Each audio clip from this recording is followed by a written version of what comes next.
देखिए, हमारा आज का टॉपिक है वृक्क की आंतरिक संरचना। लास्ट हमने उत्सर्जन पढ़ा था और उत्सर्जन के अंदर आपका जो किडनी थी, जो वृक्क था, किडनी के द्वारा जो उत्सर्जन हो रहा था व्यर्थ पदार्थों का। आज हम वृक्क की आंतरिक संरचना के बारे में पढ़ेंगे, यानी कि किडनी की हम आंतरिक संरचना के बारे में जानेंगे। चलिए देखते हैं कि वृक्क की लंब काट में इसकी आंतरिक संरचना देखी जा सकती है। वृक्क की लंब काट में, यानी कि अगर हम उसको किडनी को लंबा काटें और लंबा जब काटते हैं तो उसमें उसकी आंतरिक संरचना देखी जा सकती है, जैसा कि चित्र में हम देख सकते हैं। ये वृक्क की लंब काट है।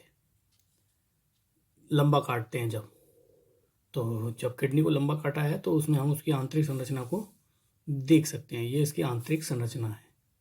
चलिए पढ़ते जाएंगे और समझते जाएंगे सभी बच्चे, ठीक है। चलिए देखते हैं।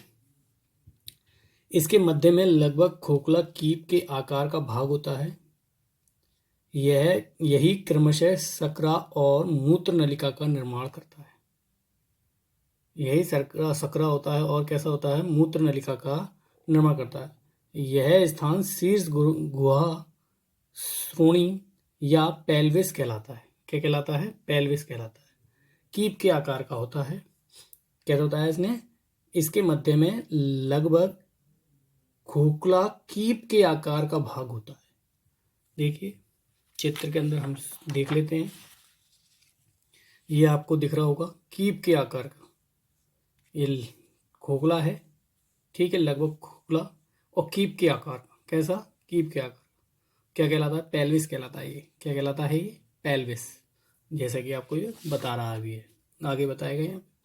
यही क्रम से सकरा होकर मतलब बिल्कुल पतला होकर, नली बिल्कुल पतली होती चली जाएगी, कीप बिल्कुल पतली होती चली जाएगी, सकरा होकर मूत्र नलिका का निर्माण करता है। यह स्थान शीर्ष गुहा, इसे शीर्ष गुहा भी बोलते हैं, श्रोणि भी बोलते हैं, या पेल्विस कहलाता है। ठीक। वृक्क का शेष भाग ठोस तथा दो भागों में बटा होता है।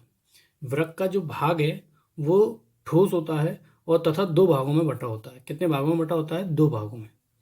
बाहरी हल्का बैंगनी रंग का भाग होता है बलकुट या कॉर्टेक्स, ठीक, तथा भीतरी गहरे रंग का भाग जो होता है वो मेडुला कहलाता है।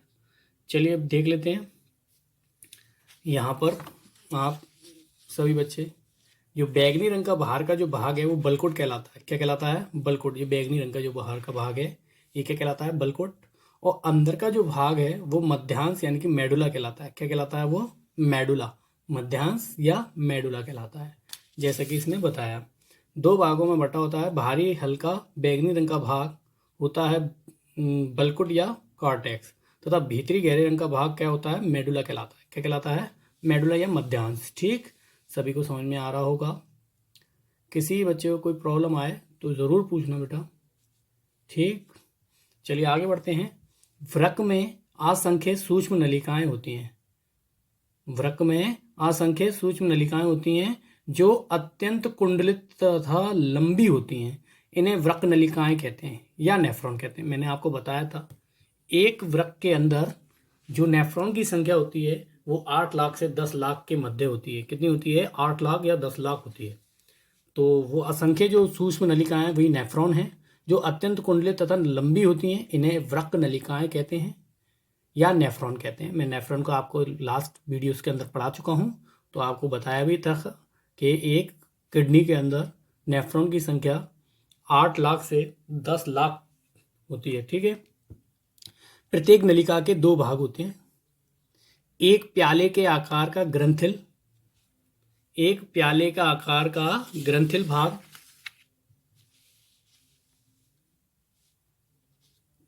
ग्रंथिल भाग मेल्पिगियन कोष, तथा दूसरा अत्यंत कुंडलित नलिकाकार भाग जिसे स्त्रावी नलिका कहते हैं। क्या कहते हैं?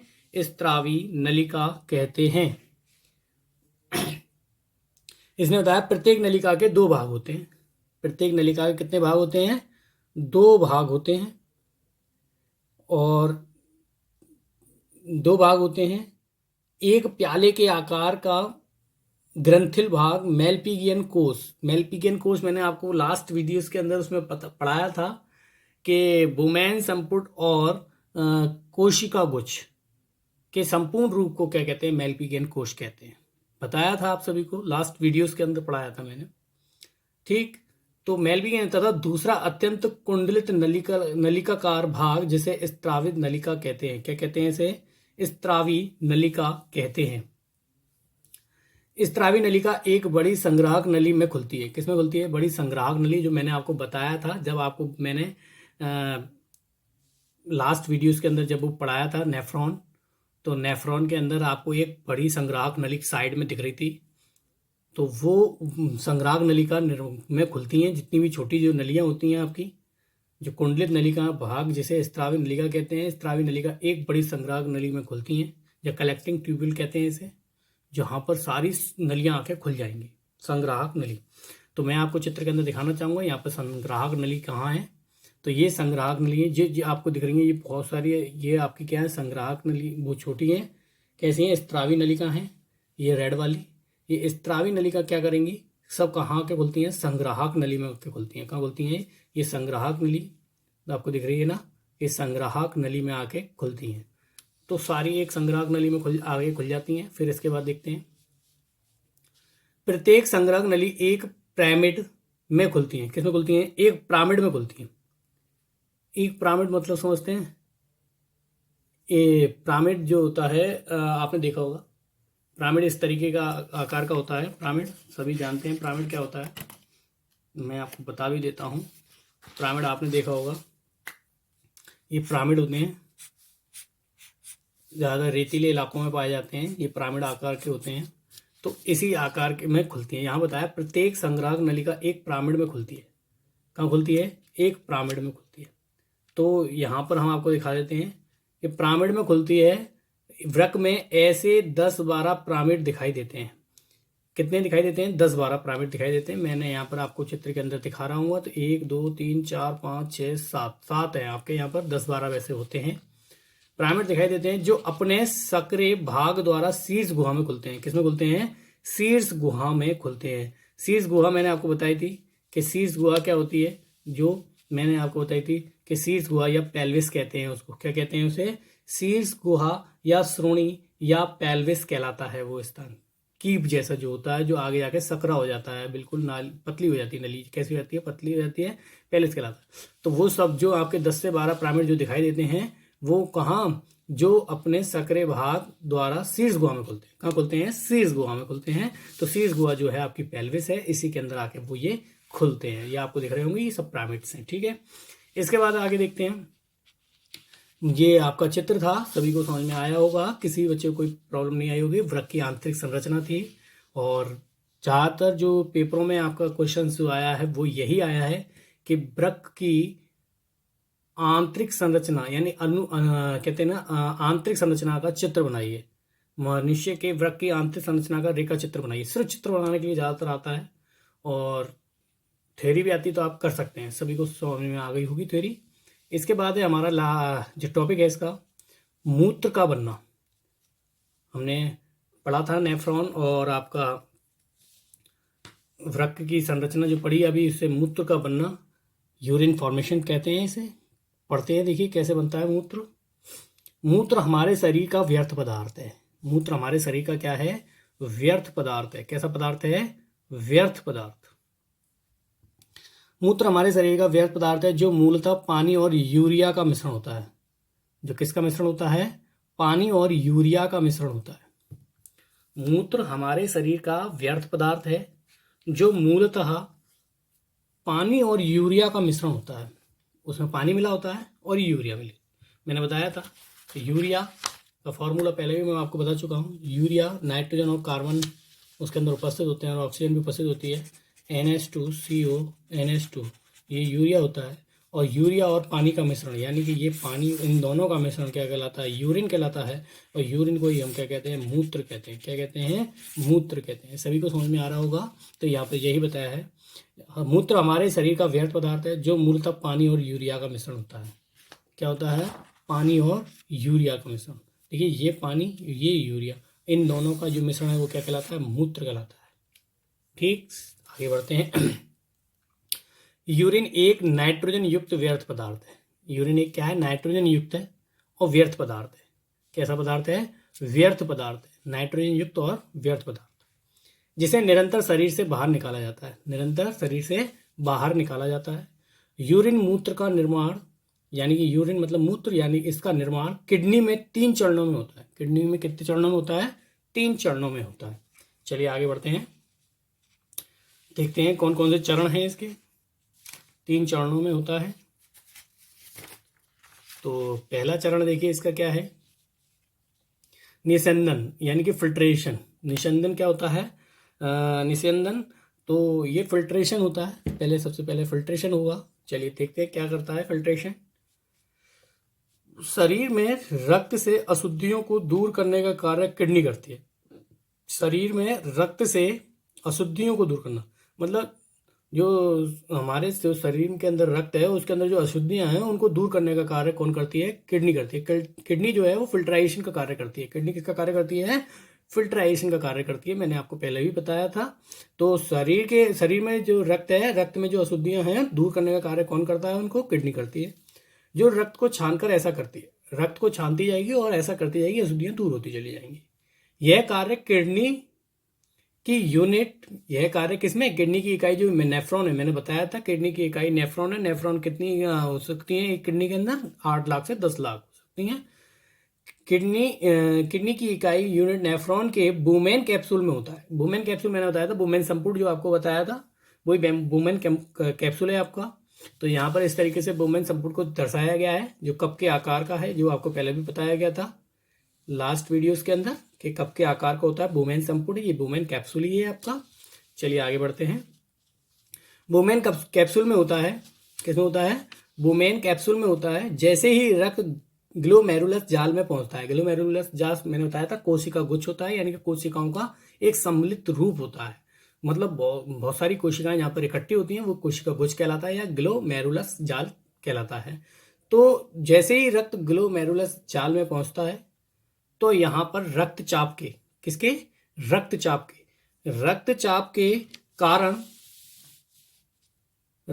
के कारण बहुत से तत्व इसकी महीन पार्ग झिल्ली में छनते हैं। किसमें छनते हैं? इसकी महीन पार्ग में झिल्ली में छनते होते हैं। कैसे होते हैं? छनते होते हैं। यह रक्त कोशिकाएं एक छन्नी का कार्य करती है।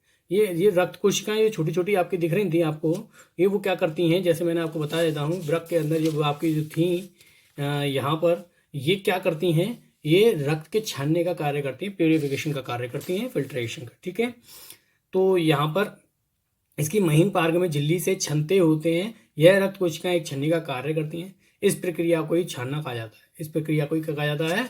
छानना कहा जाता है, यानी कि निस्यंदन जो आपका फिल्ट्रेशन था।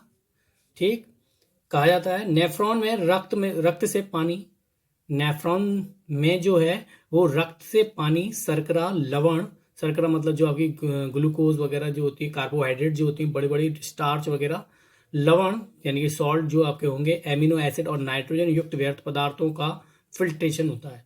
नाइट्रोजन व्यर्थ पदार्थ आपके मैंने बताया था, यूरिया, यूरिक एसिड, ये आपके पदार्थ होते हैं। इन व्यर्थ पदार्थों का फिल्ट्रेशन होता है, जिसे ग्लोमेरुलर फिल्ट्रेट कहा जाता है। क्या कहा जाता है? ग्लोमेरुलर फिल्ट्रेट कहा जाता है।